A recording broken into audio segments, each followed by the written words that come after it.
While most historical murder mysteries were solved not long after the crime was committed, sometimes it's left up to modern science and historians to determine how and why a person died.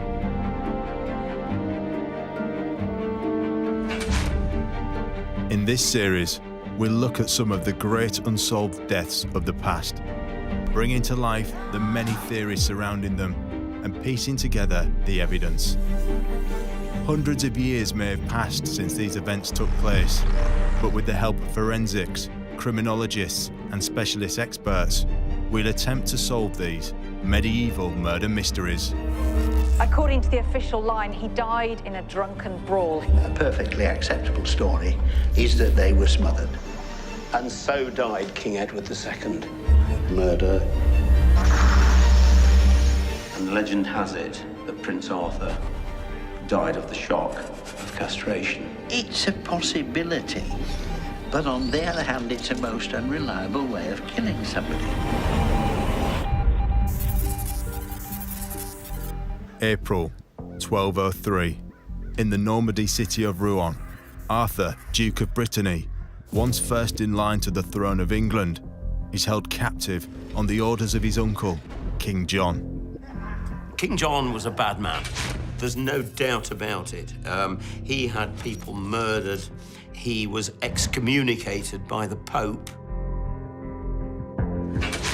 As far as John was concerned, as long as Arthur was alive, he was a threat to his reign. To this day, his fate remains a mystery. Arthur's body was never found. We don't know what happened to Arthur's body. There's some suggestion that it was found by a fisherman floating in the River Seine, recognized, taken away, and buried in secret. But actually, we don't know what happened to Arthur's body, and nobody was telling. Some believe he was assassinated by William de Braose, the king's notorious right-hand man. He made his mark by being less than squeamish when it came to carrying out the will of these Angevin kings. One didn't rise to the top in the way that William de Braose did without standing on a lot of people. While others think he was killed in a horrific act of cruelty. He was kept in Rouen Castle under the custodianship of Hubert de Burgh. And because of his claim on the throne, King John ordered that Hubert de Burgh have Arthur blinded and castrated. And there are those who say that he was killed by the king himself. There are later tales told by people who were actually involved in the disappearance of Arthur of Brittany, tales which suggest that John, in a fit of madness, a fit of anger, actually decided to do away with Arthur in a drunken rage. Just what did happen to Arthur, Duke of Brittany?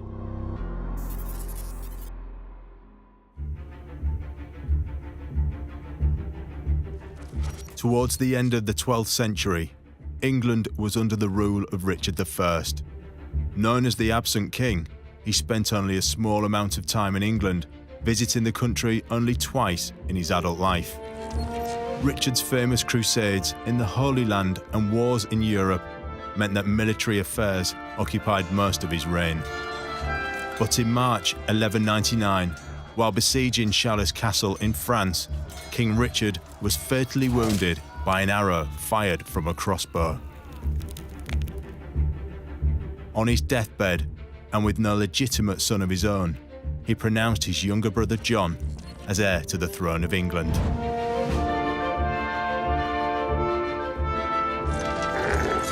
Other than blood ties, John had little in common with his brother Richard. He was a deeply flawed character who was prone to cruelty and violence. King John was a bad man. There's no doubt about it. He had people murdered. He was excommunicated by the Pope. He had 22 Welsh boys hanged from the ramparts of Nottingham Castle.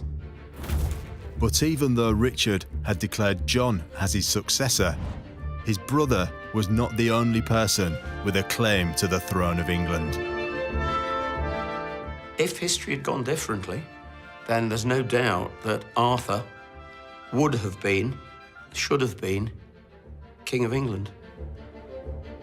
Arthur, Duke of Brittany, was the heir to the English throne. He was second in line to the throne. His grandfather was Henry II.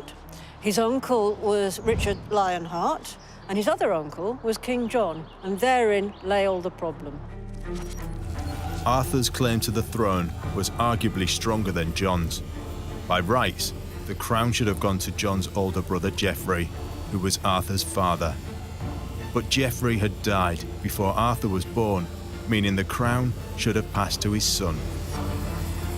Geoffrey was the third son of Henry II and Eleanor of Aquitaine. He had died in 1186 in a tournament accident in Paris. Geoffrey's wife was pregnant with Arthur, and Arthur was born the following spring, so the spring of 1187. Richard died 13 years after his younger brother Geoffrey. But Arthur was only 12 years old at the time of Richard's death, and the king probably thought the boy was simply too young to rule. The question was, who had the rightful claim to the Kingdom of England? Was it Arthur as Geoffrey's son, or was it John as Geoffrey's younger brother? And opinion was divided. Arthur may have had a stronger claim, but he was still a child, spoke only French, and had never been to England. By contrast, John was a grown man who could speak the language and was seen as a better fit by the English barons. England chose John, but France didn't. Of course, we owned a lot of northern France in those days, and King Philip of France backed Arthur as King of England. King Philip IV of France refused to accept John as King of England. Instead, he gave his support to Arthur. Philip was keen for the French crown to regain the lands of Normandy and other areas that were under John's control. So, with King Philip's help, Arthur rose up against John in Normandy in 1202. Arthur raised a large army and laid siege to Rouen Castle, where John's mother, an 80-year-old woman, was actually in situ.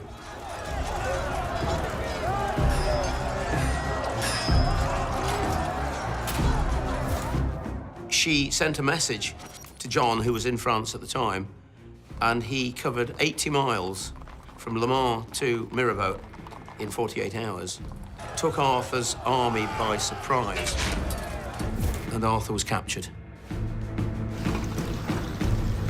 So on the 1st of August, 1202, Arthur was captured by John outside the castle of Mirabeau.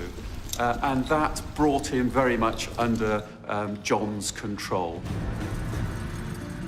He was kept in Falaise Castle under the custodianship of Hubert de Burgh. And because of his claim on the throne, King John ordered that Hubert de Burgh have Arthur blinded and castrated, so he could be of no use and could beget no children, of course. Legend has it that Hubert de Burgh did not carry out the orders, much to King John's disgust. And John then had Arthur moved to Rouen Castle under the custodianship of William de Braose. And he languished there, as legend has it. There is absolutely no question that John is responsible for Arthur's disappearance, but we don't really know how that disappearance happened.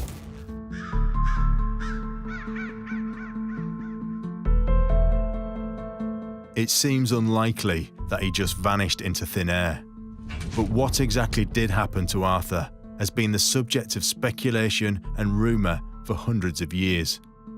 Even by medieval standards, one theory surrounding his disappearance stands alone for its brutality. It's been suggested that on the orders of his uncle King John, Arthur was cruelly blinded and castrated.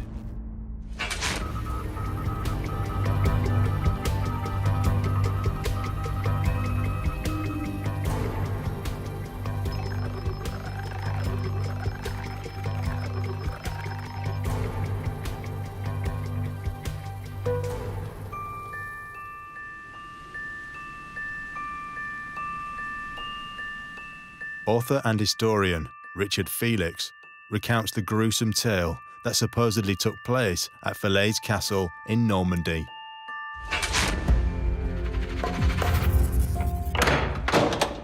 The new King John found his nephew, Arthur, Duke of Brittany, a real threat to his throne. So he had him captured and thrown into Falaise Castle in Normandy.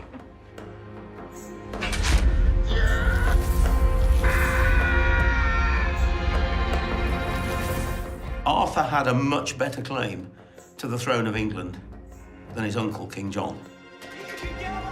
And so John realized that while he was still alive and while he could produce children,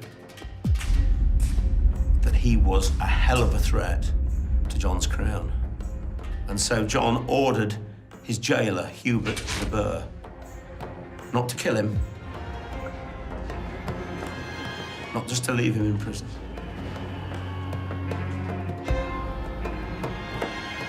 not just to blind him,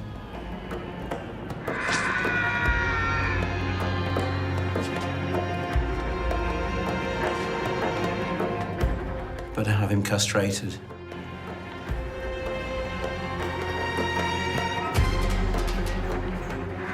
This was no form of surgical operation in those days. It was nothing but a barbaric form of mutilation, which resulted usually in the person dying of shock or dying days later, probably of loss of blood. And legend has it that Prince Arthur died of the shock of castration.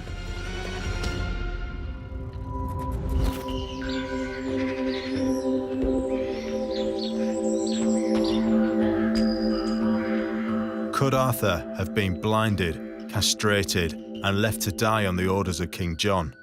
It's a shocking story if true. But what would a modern pathologist, barrister, and forensic psychologist make of this claim?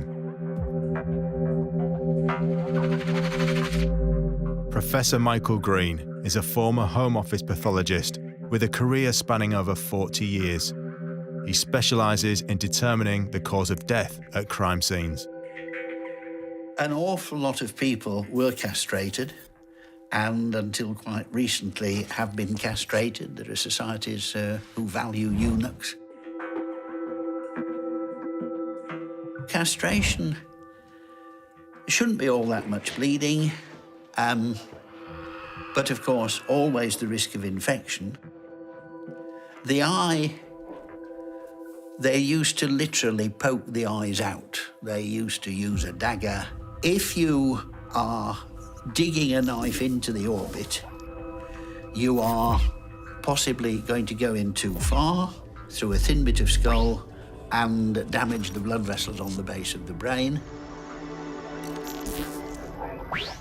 Also, before they invented penicillin, this part of your face was the so-called triangle of danger. Any infection that got into your eyelids or a pimple on your nose, if it became infected with any of the common germs like the staphylococcus, the MRSA type thing, which gives you the yellow pus in a pimple, once this got into the so-called sphenoid sinus at the back of the eye and supplying the front part of the brain, you could get meningitis and die within 2 or 3 days. So the immediate effects of castration and of blinding, an awful lot of people survived them, but in those days with a dirty knife, infection following blinding, I would think, was well on the cards. Infection following castration, even if you struck off the genitals completely, less likely, but a possibility.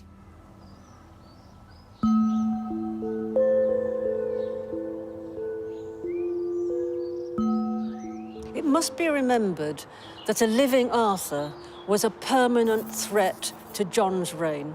And as far as John was concerned, basically, Arthur had to go. And because John was John, and probably almost literally a psychopath, preferably go in a most hideous, barbaric way possible. Dr. Kieran O'Keefe specialises in forensic and criminal psychology. He tries to understand and explain the reasons behind criminal behaviour, such as murder, by putting himself in the mind of the suspect. If King John ordered the murder or committed the murder of his nephew, and in that it involved blinding him and castrating him, he would be sending a message out to people saying, look, you know, the eyes of my nephew, I'm going to remove those, I'm going to damage those in such a way that should he survive, there'll be no way that he can use these anymore. A slow, painful death, that it's not an instant death. Then you add to that the castration, and he's basically saying, look, again, even if he survives this, I'm showing you that I don't want his bloodline kept in any way. Andrew Rose is a former barrister and judge who's worked on numerous criminal trials. As both a defending advocate and prosecutor, Andrew specialises in piecing together historic evidence. Why somebody should choose to kill somebody they didn't like in a particularly unpleasant way can be for a variety of reasons. You would think that it'd be enough to get rid of somebody who didn't want, but no, they seem sometimes to want to take a perverse pleasure in being as cruel as possible, blinding, castrating, torturing in some way. It's an aspect of, very disagreeable aspect of the human condition. There are many cases where people have used extreme violence on victims for a variety of reasons, some connected with what might be regarded as insanity, some connected with just sheer bloodlust, something of that sort, something wishing to make a mark, wishing to make somebody suffer, these kind of things. It certainly isn't unknown.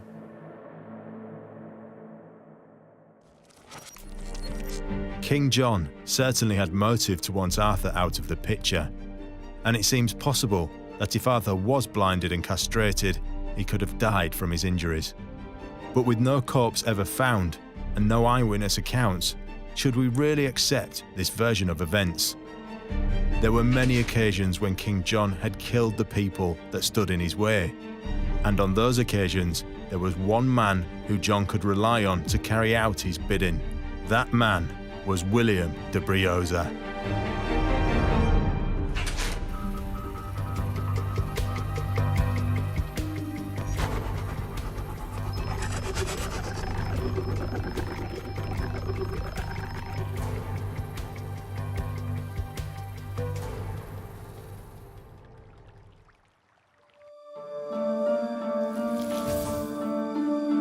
Stephen Church is a biographer of King John and a professor in medieval history.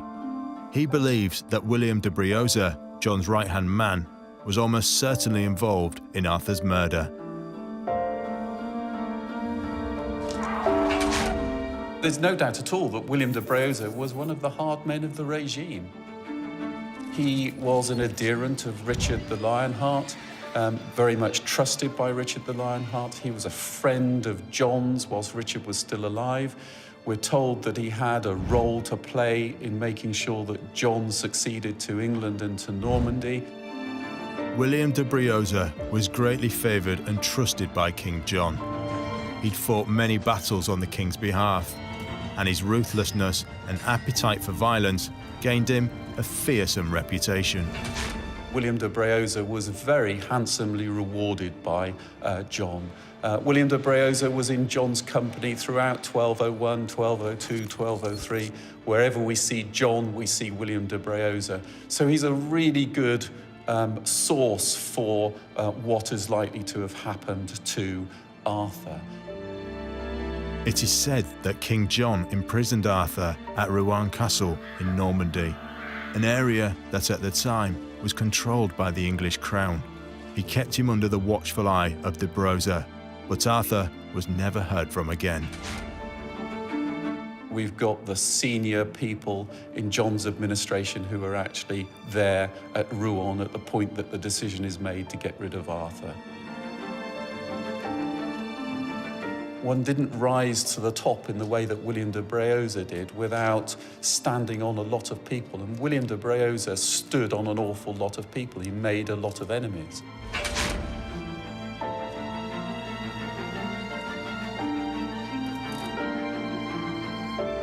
William de Braose was no stranger to killing royalty.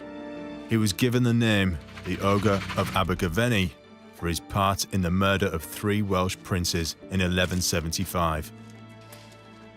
This has led many to believe that Arthur suffered the same fate.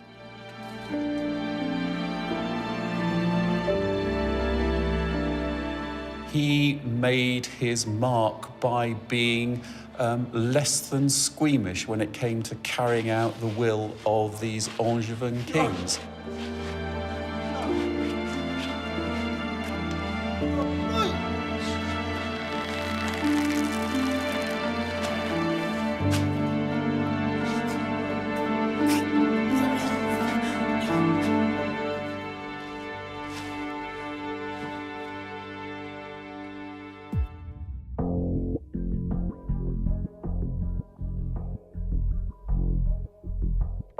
De Braose had been known to use hanging and strangulation as means of dispatching his prisoners.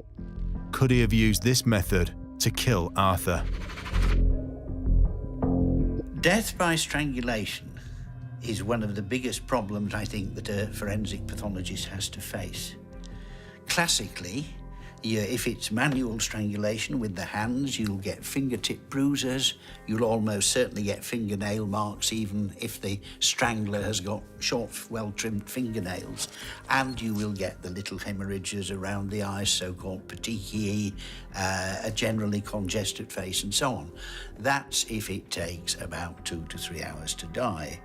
But in a significant minority of compressions of the neck, there is some very important nerves run down inside the neck called the vagus nerves.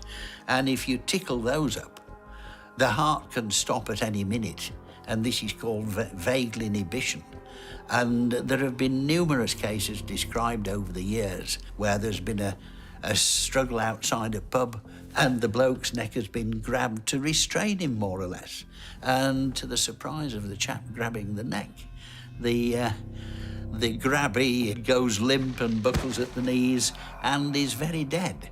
So you can get very rapid death from strangulation with no external signs at all.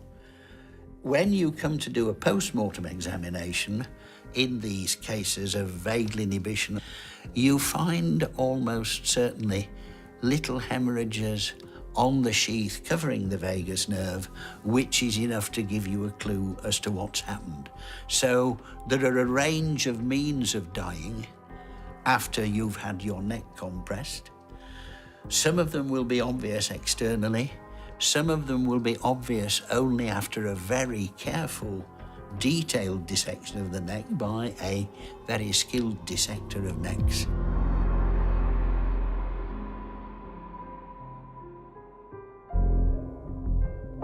Would William de Braose fit the profile of a man capable of murder?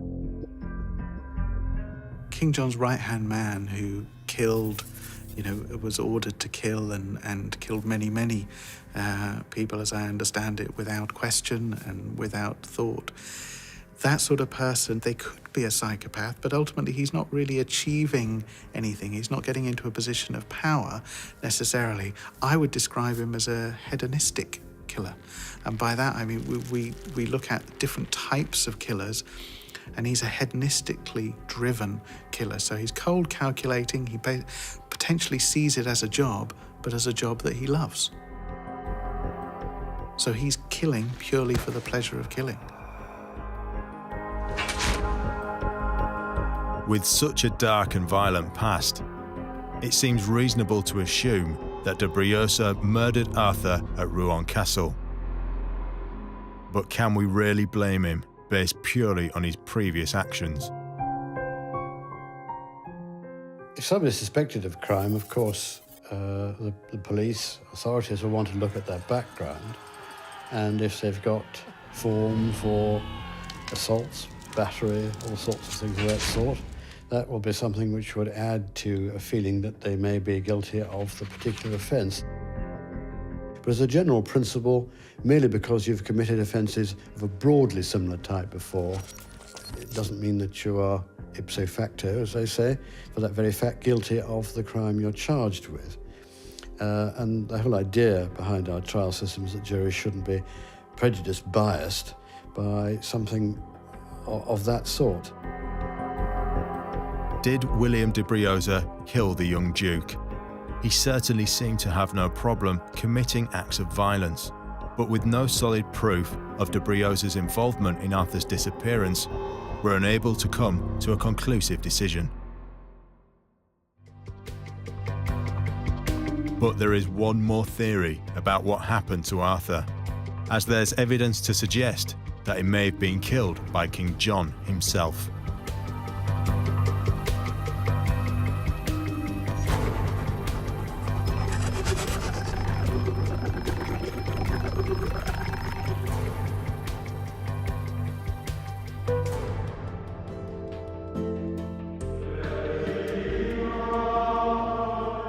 The Annals of Margam were written accounts kept by the monks of Margam Abbey in Wales during the 13th century.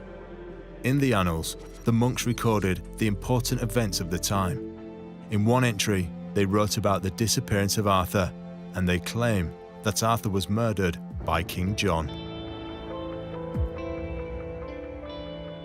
John's mother, Eleanor of Aquitaine, the 80-year-old, told John that it was time that he actually settled the score with Arthur, and they met in Rouen. John, being his usual nasty self, was drunk, and the meeting did not go well. And the story is that King John murdered Arthur with his own hands and threw his body into the River Seine. You traitor! Think you can raise an army against me, do you? I don't think so, boy! Never again!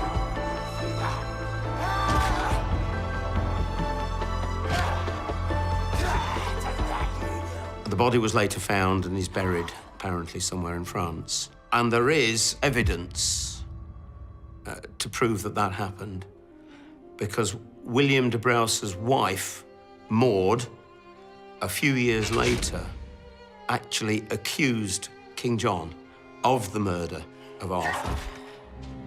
And the only way she would have known that was because she was obviously at Rouen Castle with her husband at the time. After Maud de Braose made public accusations against the king, she, along with her son, were quickly arrested and imprisoned in the dungeons of Rouen Castle in Dorset. The murder of Matilda de Braose is a very interesting case because she is clearly starved to death. Starved to death in one of John's prisons, starved to death as a result of John's order. And it obviously caused a great deal of shock throughout England. Not only do chroniclers notice it, but the king himself is forced to write an open letter in which he explains why he's moved against the Braose clan. People are clearly shocked by this, by the way that Matilda de Braose is treated. And they found the body of Maud and her son. She was actually lying part on top of her son, and she'd eaten part of his face. He obviously died first, and she tried to stay alive by eating her own son. And this was all due to the wicked King John.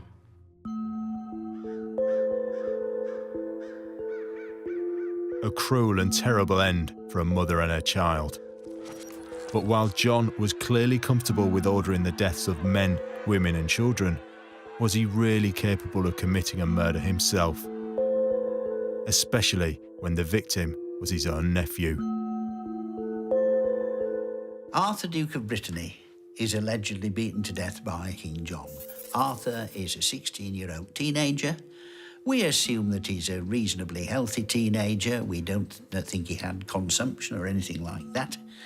King John is middle-aged. It's fairly hard to beat somebody to death. You know, if you've got a group of people in a brawl, that's another thing.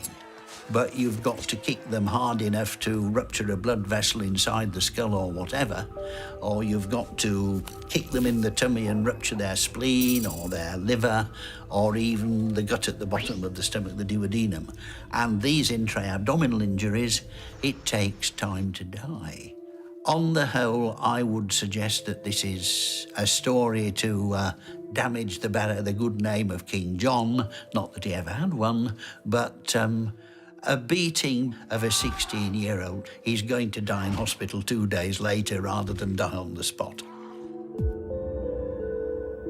But was John so threatened by Arthur's claim to the English crown that he would have taken matters into his own hands? People in positions of power, of course, have temptations to do all sorts of things because of the very fact of their power. And there's no question, I would think, that people who have great power can often misuse it and seek to cow and to terrify subordinates. And of course, in extreme cases, sometimes kill people that they don't want to have around. It's not impossible that John could have physically attacked his nephew. It very much depends, of course, on what we know about his psychological background and how he behaved in respect of other matters. But these are violent times. It's perfectly possible, although a clever king would presumably ensure that somebody else did the dirty work for him, rather than getting his hands involved in the crime himself.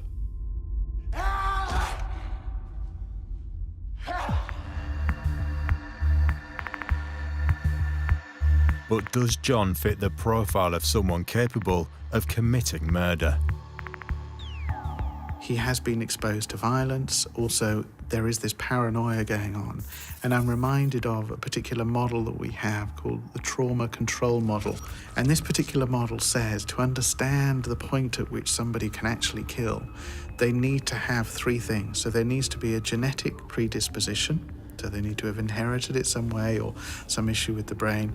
There needs to be a psychological aspect to it, a psychological predisposition in a way, and there needs to be a kind of an environmental one. Now, with King John, we might be dealing with a genetic predisposition. Certainly he came from a line within his family where there were others who were being violent. The psychological element would be the paranoia. Also, he may have been exposed to violence as a youngster, and certainly if he'd had any training at all as a youngster in terms of killing techniques and that sort of thing, that would have fueled the psychological element. The last one, in terms of environment, I would guess the primary thing when we think about environment is family dysfunction. So what was going on at a family level at a very, very early age? And I wouldn't be surprised with King John if we saw some very early separation. John's childhood was not a happy one. He was the youngest son of King Henry II, who gave John the nickname Lackland, because he joked there was no land left to give him. He grew up in the shadows of his older brothers, and evidence suggests that he was often bullied and beaten. His father never thought he possessed the qualities of a leader, and as a young boy, sent him away to train for a life in the church. Because of the way royalty dealt with their children at the time, there would have been a separation, and all of these things would have fed into him becoming a killer or becoming violent. Then you add alcohol, then it's no surprise that in a fit of rage, he committed murder. Absolutely no surprise at all. Could John himself have killed Arthur? He certainly seemed to possess the character traits of a man capable of murder. But is this story a true account, or just a rumour circulated by his enemies?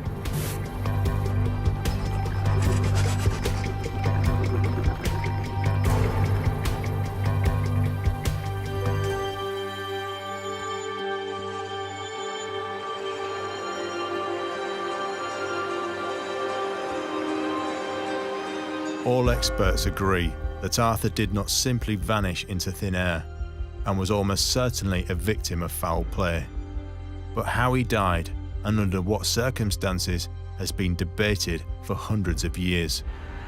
Did he die from his injuries after being blinded and castrated, as some people think? Could he have been killed by John's right-hand man, William de Braose, as punishment for trying to claim the English crown?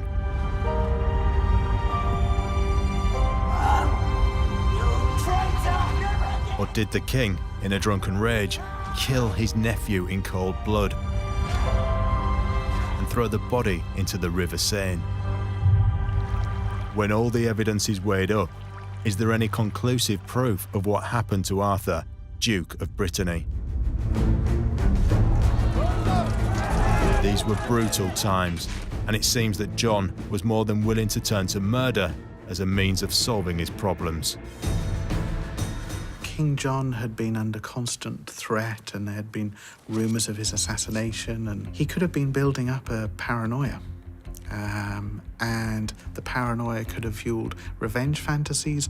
And certainly if King John was feeling as though people around him wanted to kill him, he may have felt humiliated by that idea. Now, King John would have been exposed to violence on a regular basis and was involved in many, many battles and wars.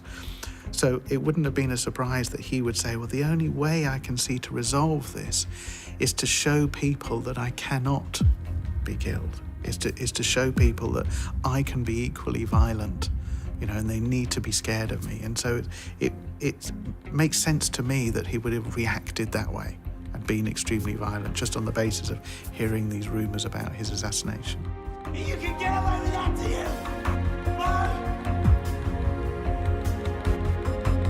William de Braose was a man with a dark past and a hunger for violence. There seems to be little doubt that he was involved in Arthur's disappearance. But did he carry out the killing himself? There is no doubt that William de Braose played his part in Arthur's death. Whether he actually wielded the knife himself or threw Arthur into the Seine himself, I doubt. These sorts of things tend to be done by lesser individuals. But he was certainly one of the group of men who made the decision, made the political decision to get rid of Arthur of Brittany. If King John was involved in Arthur's disappearance, could he have been brought to justice? At the time of King John, of course, I mean, the king was there by divine right. It wasn't until poor old Charles I had his head chopped off that some people thought they could actually try a king, and so he wouldn't be liable for trial. On the other hand, of course, he would have to accept that there might be consequences with the church, which was a very powerful force in those days. But ultimately, who was responsible for Arthur's disappearance? The person who's responsible is John. It's very clear, and that's certainly the view that the French court took. Once they knew for certain that Arthur was dead, and they must have known in 1210 that Arthur was dead, because William de Braose was in exile at the French king's court. Once they had that piece of information, then it was only a matter of time before they could use that against John. And the thing about the murder of Arthur of Brittany is it really does dog John throughout the remainder of his reign. In 1216, when Philip's son Louis has invaded England, one of his claims is that John has been condemned at the French court for the murder of Arthur of Brittany. Now, whether John actually performed the act or not himself is irrelevant. He was the person who ordered it. He was the person at the top of the regime. And like any modern war criminal, he has to take responsibility for any act that's done under his name. So there's no doubt at all that John is the guilty person.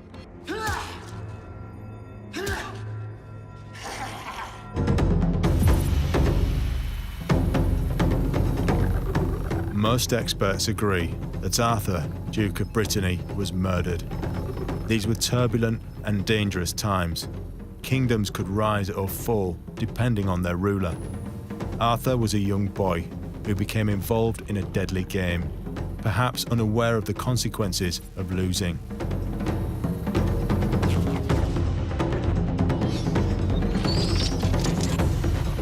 It's a gruesome tale, But experts tend to agree that while Arthur could have died from being blinded and castrated, it seems to be an unnecessarily complicated form of punishment, especially when there were simpler ways of making people disappear. It seems as though this rumour was put about some time after his disappearance. I've never really seen a convincing death from shock, apart from electric shock. I could imagine him collapsing with the pain and the general unpleasantness, but he would almost certainly have revived. There's no doubting that William de Braose would have been more than capable of committing Arthur's murder. He had been involved in many killings in the past, but there's no real evidence to support the theory that de Braose committed the act himself. The consensus is that he probably did at least know what happened to Arthur and may have somehow been involved in organising his disappearance. Did William de Braose actually do the act? We can't say. King John was certainly reported to have had a violent temper, and it's not inconceivable that he may have killed Arthur in a drunken rage. But John was still a king, and kings knew better than to involve themselves in the murder of family members. It's more probable that John would have had people to carry out his dirty work for him. So it seems we may never know the real identity of Arthur's killer, or the exact method that was used to kill him. But experts agree that one thing is for certain, and that there is one person who remains solely responsible for Arthur's disappearance. That person is King John. But what became of those supposedly involved in Arthur's death? Soon afterwards, William de Braose fell from the king's favour. No one knows the exact reason, but John had cited that he was owed money by de Braose and ordered that he be hunted down and his estate seized. De Braose fled to France, where he died in exile a year later. This was a turning point of John's reign. After seeing his cruel treatment of not only his nephew, but his closest advisor, the English barons realised John's capacity for tyranny and plagued him with uprisings for the next decade. King John would see no peace for the remainder of his life, and he died in 1216. To this day, Arthur's resting place is unknown, possibly an unmarked shallow grave in Normandy, or maybe somewhere at the bottom of the River Seine. A tragic end for the boy who was nearly the King of England.